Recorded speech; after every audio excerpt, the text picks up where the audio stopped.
In today's episode, we'll show you a gel overlay on a natural plate, how to properly file even very short natural nails and harden them with gel. You asked these questions, so here we are with the answers.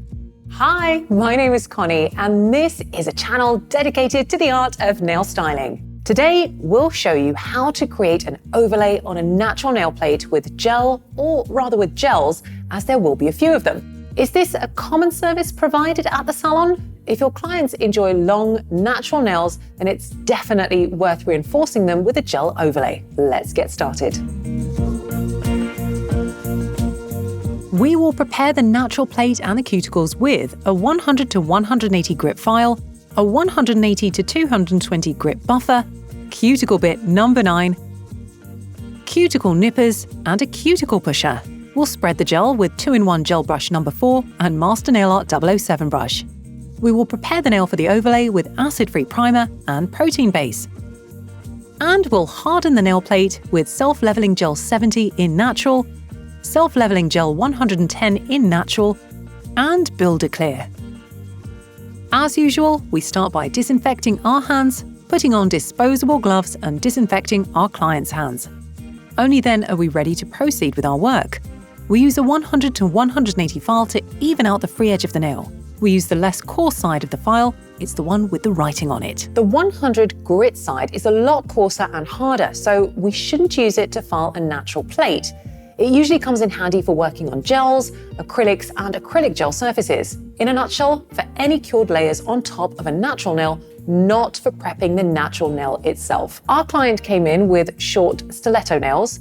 It's a shape that wouldn't last in a day-to-day scenario in the version we're creating today, so we'll reshape it from scratch. As a result, the nails will be more aesthetically pleasing, at least in our opinion, but most of all, a lot safer in use. We gently but meticulously file the free edge to create an oval shape, working on each nail separately. We use a 180 to 220 buffer to mat the entire surface of the nail plate, so that there are no shiny areas left. We push the cuticles back with a cuticle pusher, trying not to scratch the plate with our tool, but simply push them away from the nail. Remember that even the lack of knowledge, a laid-back approach, or not connecting the dots doesn't excuse us as nail stylists if a client comes back to us even after 6 months with, for example, a wavy nail plate. Listen, if you scrub around the cuticles hard with the cuticle pusher, you can seriously damage the nail. This kind of damage can sometimes be irreversible. Nails are very delicate, and you really need to know what you're doing with them. We move on to working on the cuticles with the Indigo Cuticle number 9 bit.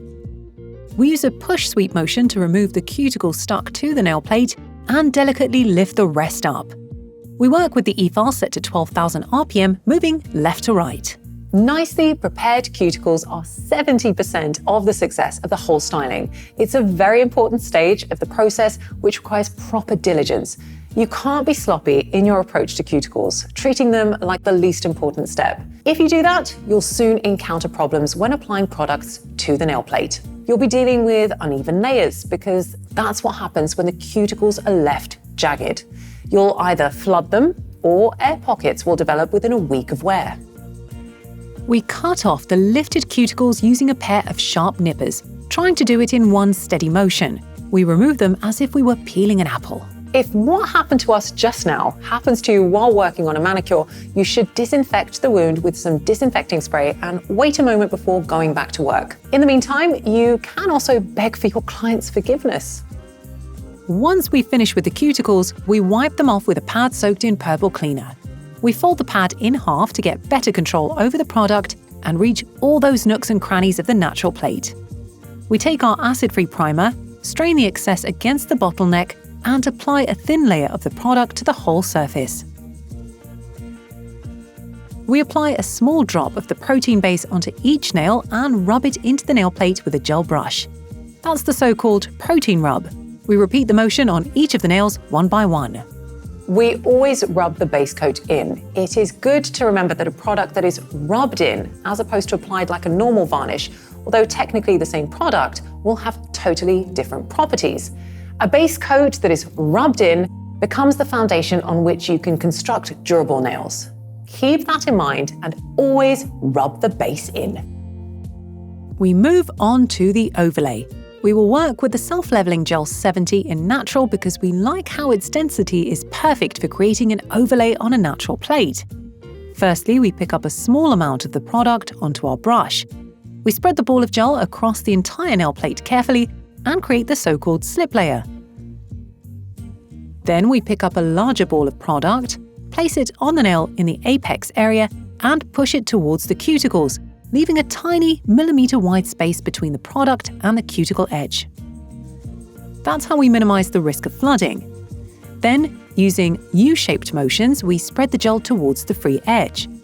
The last stage is evening out the gel using short, thread-like motions. We place the brush vertically and drive it straight, moving the gel gently, almost in the air.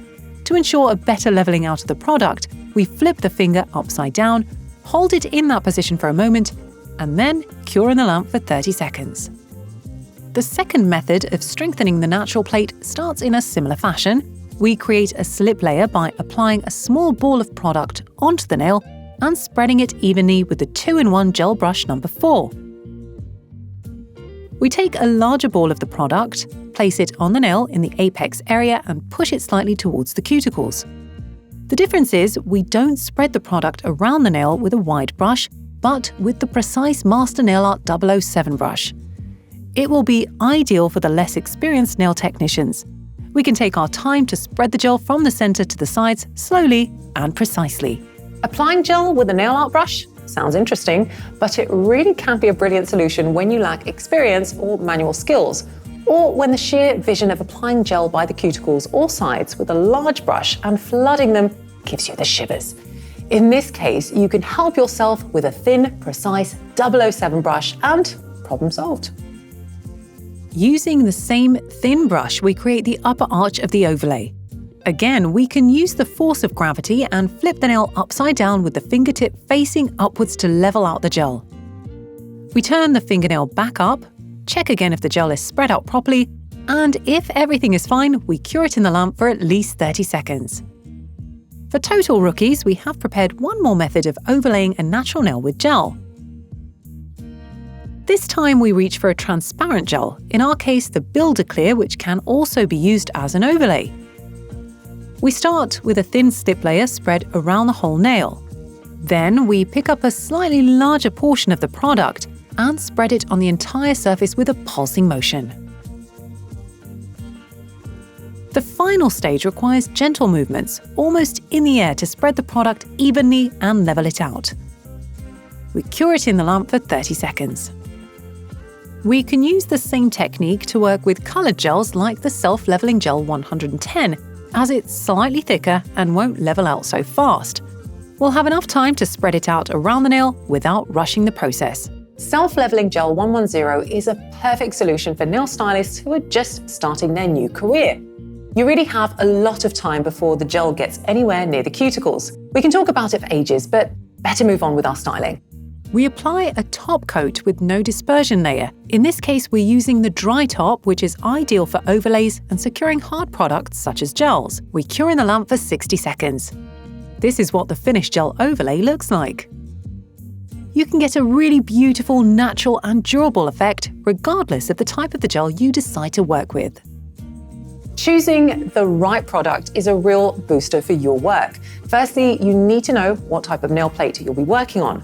Some nail plates require specific products. Secondly, it will make your work easier if you have certain preferences. You may like gel with self-leveling properties, or your heart beats faster for a jelly-type gel. You need to be able to work comfortably, but in such a way that is also adjusted to the client's needs, especially if the nail plate is problematic. On one way or the other, you should choose your products mindfully and not at random, and that is the key to my monologue. You need to know what to work with, as picking appropriate products will reduce the time of your work. And that's the end of our episode. Let us know in the comments below what's been more popular in your experience lately. Extensions on a form, a gel overlay on natural nails, or protein-based nails. Thanks for watching. See you next time. Bye.